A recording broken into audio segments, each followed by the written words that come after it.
So this is Mike Pelletier again, and this, I believe, is the third edition of The Unvarnished Truth.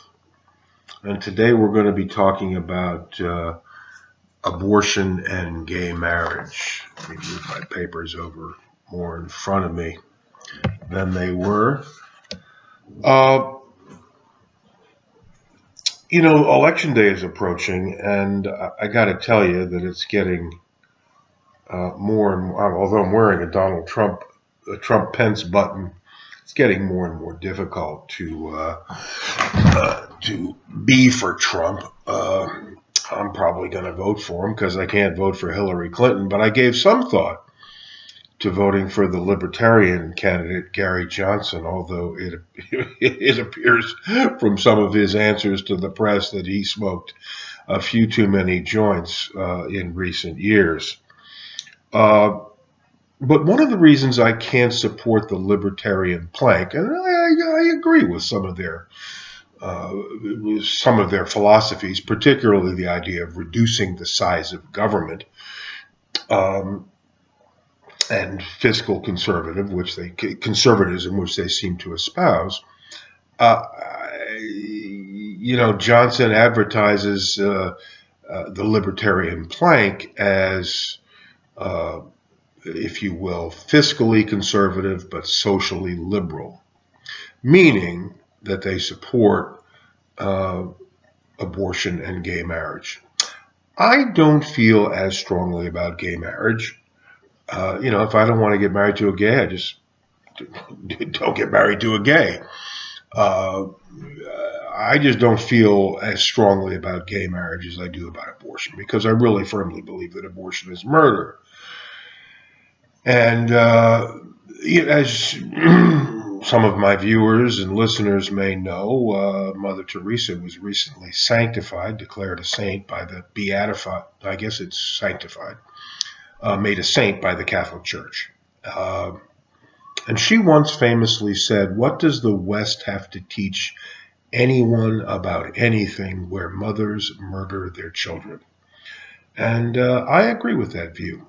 In fact, I have often wondered. I believe that God moves in mysterious ways, his wonders to perform, whether terrorism is to some extent the punishment which God has inflicted upon us for our abortion policies. That's how strongly I feel about it.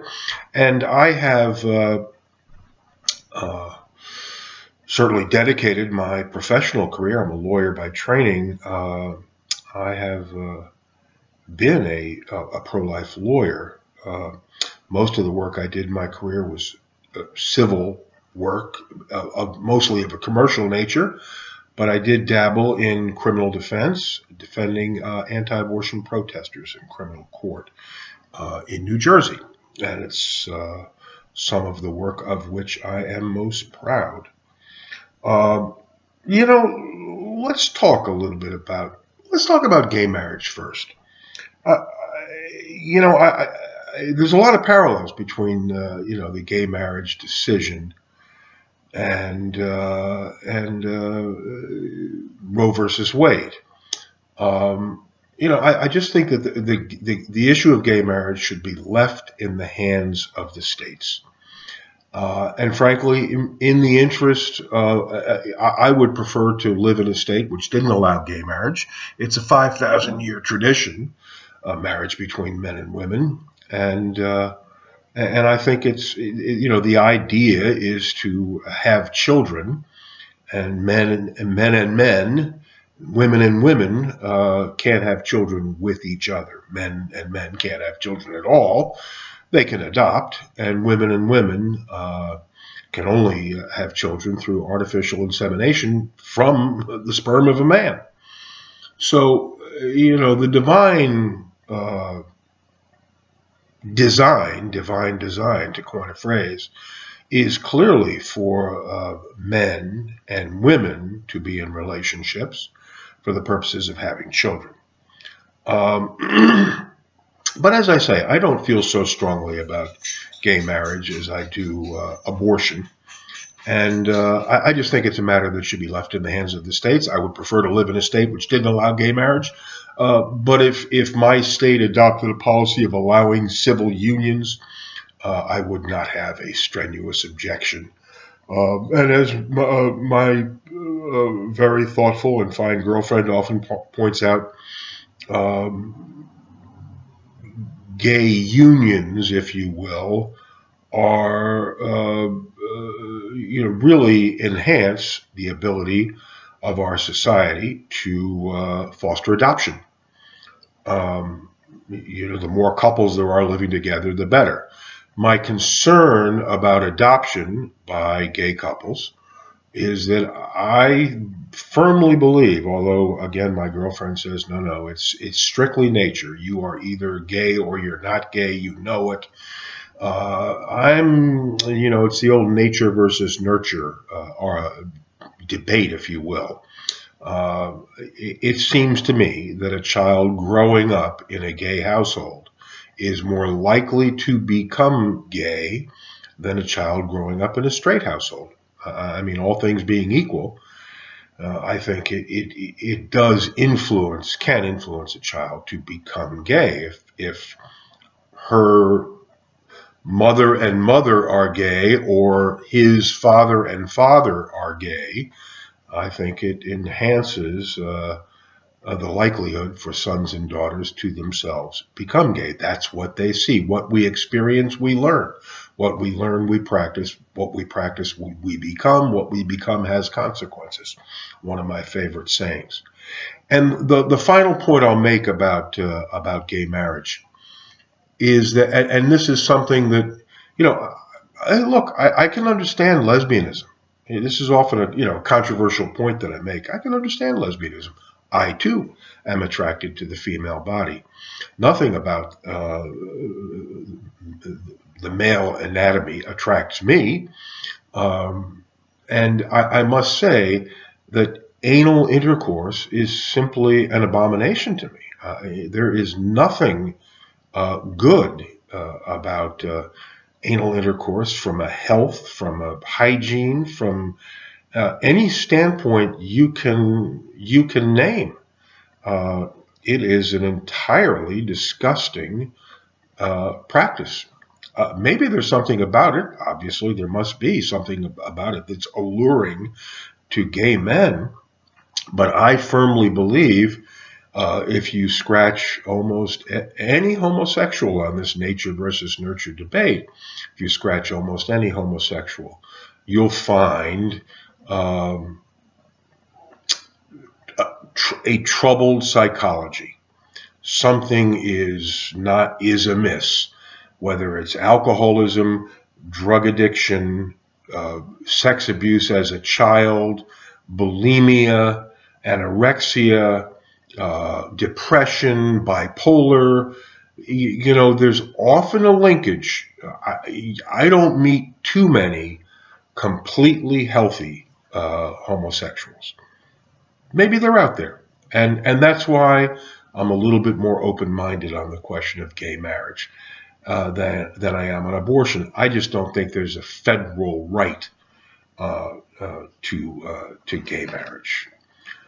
Marriage is a privilege and that can be regulated by the states.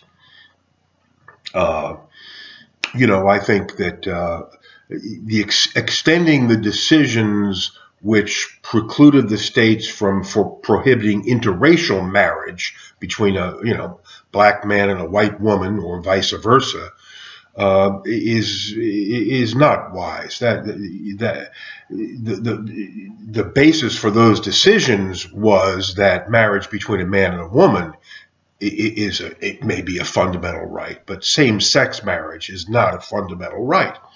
The states have the right to say no to that.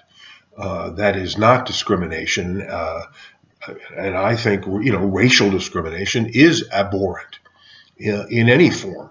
But to extend that decision to same-sex marriages is to me preposterous.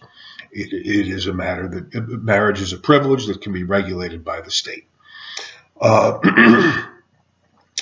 But now turning to abortion, I've said preliminarily some things about abortion. Let's talk a little bit about abortion law. What is so preposterous to me is that Roe versus Wade, Planned Parenthood versus Casey, the 1992 follow-up decision to 1973 for Roe versus Wade. The right to abortion is, quote unquote, encompassed within the right to privacy. And the right to privacy in a 1956 case, Griswold versus Connecticut, was, if you can believe this, implied from penumbras, Penumbras. Ever heard that word? I hadn't in any other context. Penumbras emanating from the Bill of Rights. So we have a right to abortion that is encompassed within the right to privacy, which in turn is founded on penumbras, implied from penumbras emanating from the Bill of Rights. So it's a pretty frothy and uncertain right, as well it should be an uncertain right. The legal foundation for the abortion decisions, Roe versus Wade and Planned Parenthood versus Casey, is preposterous, and it goes off the rails right away when you start talking about privacy. The key to privacy in all contexts is whether the person claiming the right to privacy has a reasonable expectation of privacy in whatever they're doing. How can a woman claim to have a right to privacy when the child growing within her is a child, and has rights of its own in some cases? Many states label killing a pregnant woman 2 homicides: killing the woman and killing the fetus inside her. So, some states, many states, recognize the fetus as an independent life. I certainly do. I have no question about that in my own mind. We're taking a human life. And of course, the pregnancy resulted from sex with a man. Half of that child is the result of the sperm from the man. So where is the right to privacy? You've got 3 competing interests: the woman, the man, and the child. So there is no right to privacy, and you can just use common law principles to utterly destroy a constitutional right to abortion, which is founded on the right to privacy. There is no privacy. As you can see, I'm getting more passionate, speaking about abortion than I do than I do talking about gay marriage. But now let's just talk about the horror of abortion. And put aside Kermit Gosnell. The man was just a pig. What he did in Philadelphia, is unsanitary and unclean conditions and fetuses in jars. And he was just an animal. But even in a nice Planned Parenthood facility, clinic, abortion is not a pretty thing. And you need to know what abortion really is. Sure, very early in pregnancy, within the first couple of weeks, a woman can take a pill or some kind of chemicals that cause a natural miscarriage. The fetus just passes out of her. But after that, a couple of months in, the doctor or clinic operator has to insert a vacuum into her vagina and literally rip the child apart up into her womb through her vagina, and literally rip the child apart, and then the parts pass out through the vacuum. Further on, the child is too well formed for a vacuum to work, and so saline solution is injected into the fetus to kill it. And that's salt water being injected into a living human being, and the pain and agony is palpable. And then a scalpel is inserted after the child is dead from the saline solution, and the child is cut up in the womb, and then a vacuum is inserted, and the parts are sucked out. That's maybe second trimester. Third trimester, we're talking about partial birth abortion, and it is simply, I mean, if what I've already said isn't horrific enough, partial birth abortion is simply infanticide. The child is born feet first, pulled out. The head can't come out because there's no, it's not a natural childbirth, it's an induced labor. So the cervix has not dilated, the head can't get out, so a scissors, for want of a better term, or surgical scissors, are inserted into the base of the child's skull with its feet and body hanging out of the woman's vagina, birth canal. Scissors are inserted to poke a hole in its skull, and then its brains are sucked out with a vacuum, collapsing the skull, and then the whole body passes out. Obviously, a brainless infant is dead. That's partial birth abortion, and that's simply infanticide. That's just murdering, flat out murdering a child which could survive outside of the womb. I mean, Democrat platform says, basically says that abortion on demand, even in the third term, should be perfectly legal for a woman. I think most Americans are flatly opposed to partial birth abortion in the third trimester, and I submit to you, we should all be opposed to abortion in all forms. Now, again, in the interest of compromise, I don't think there is a constitutional right to abortion. This matter should be returned to the states for regulation, and I'd rather live in a state which did not allow abortion.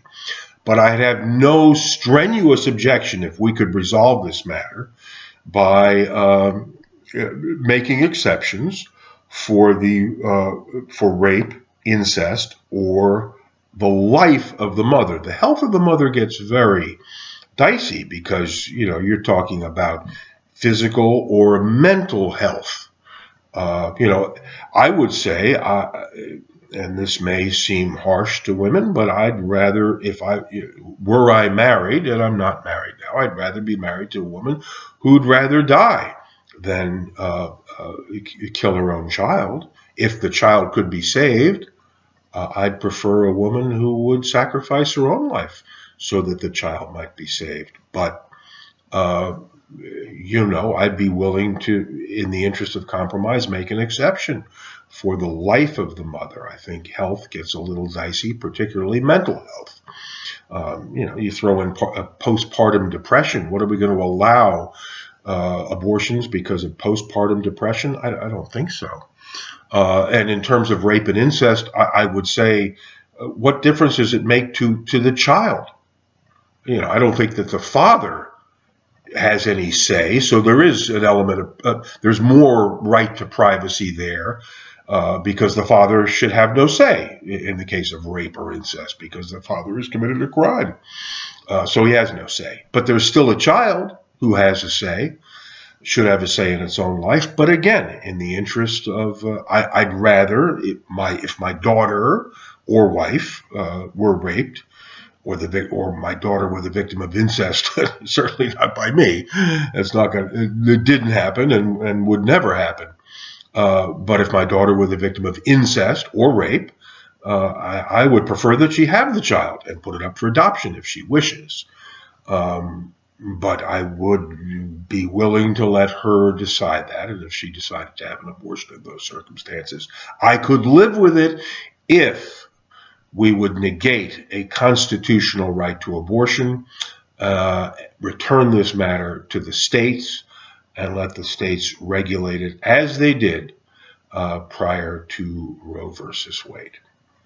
So those are my thoughts on gay marriage and abortion, and that's the Unvarnished Truth for today, Monday, October 17th, 2016.